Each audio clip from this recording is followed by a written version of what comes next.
stays the same, and just based on the approval rating, how well will Joe Biden do in the presidential election of 2024 based solely on this approval rating, on this disapprove plus 9 approval rating, assuming he loses the popular vote by 9. So, without further ado, let's get right into the video. First of all, please make sure to hit that subscribe button.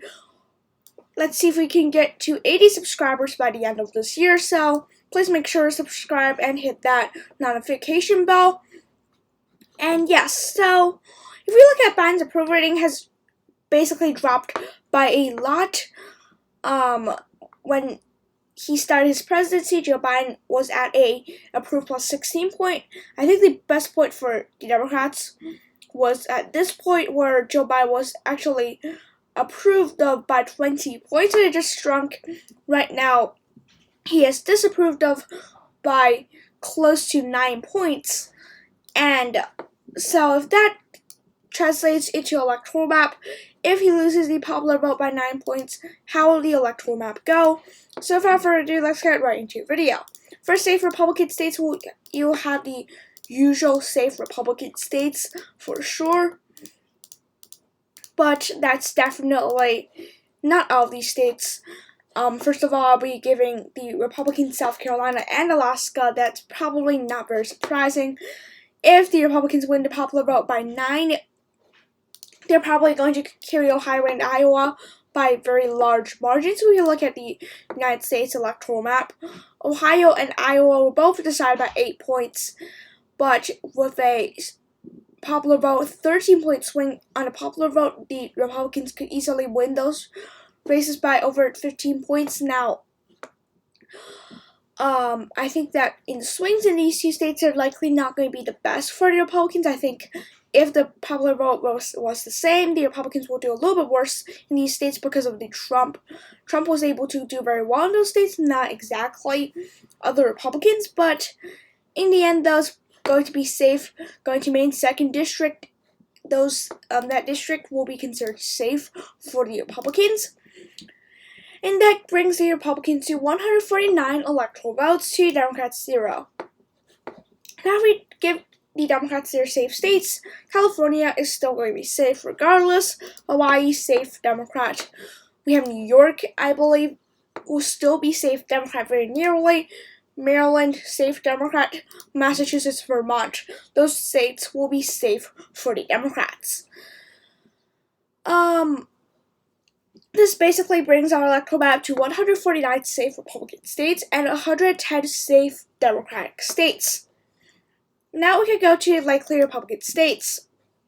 If we look at all these states here, the state of Texas, the state of Florida, the state of North Carolina, and basically all states that Donald Trump was able to win in 2020 will be considered likely, given a 13% popular vote swing. In this scenario, I will also be giving Wisconsin and Pennsylvania as likely for the Republicans, just because of the entire popular vote swing and just in this scenario, how bad Joe Biden will do in the popular vote, and the state of Michigan as well as that the state of Georgia and the state of Arizona and Nevada, these states will all be considered likely for the Republicans in this scenario, which gives the Republicans 312 electoral votes. Now, Republicans don't have much more opportunities to game, but they definitely have a very good map.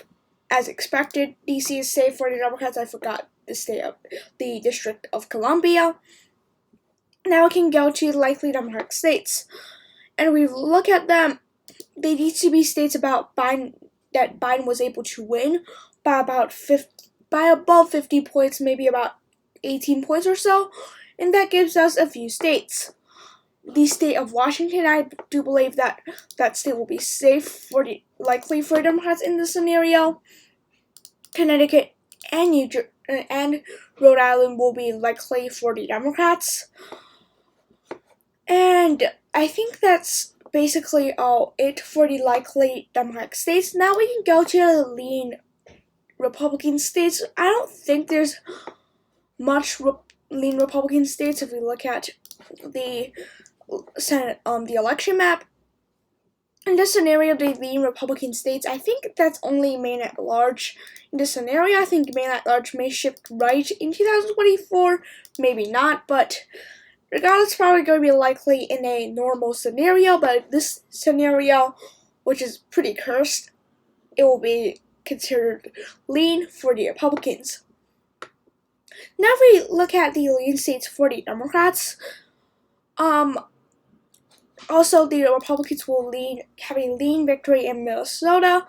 Again, they don't have the best luck in Minnesota, but just look at the 2021 elections. I won't necessarily say the Democrats will have the best year, especially if you look at ballot measures. The city of Minnesota, the city of Minneapolis decided to keep its police, which to most people may seem pretty obvious, but considering everything, it might have been not too large of a shock if they actually decided to remove their police. But regardless, pointing that aside, that's just my point here. For the also for Nebraska 2nd, that's leaning towards the Republicans. Actually, that's likely towards the Republicans, just because the district is drawn more Republican leaning. And as well as that, actually, the state of New Hampshire will be lean Republican. Now I can go to lean Democratic states. Maine's 2nd district. Maine's 1st district will be lean Democrat. As well as that, Oregon, I believe, Illinois, New Jersey, Delaware, and I think because of the swings, Colorado, these states will lean towards the Democrats. Now we have 2 states remaining, Virginia and New Mexico.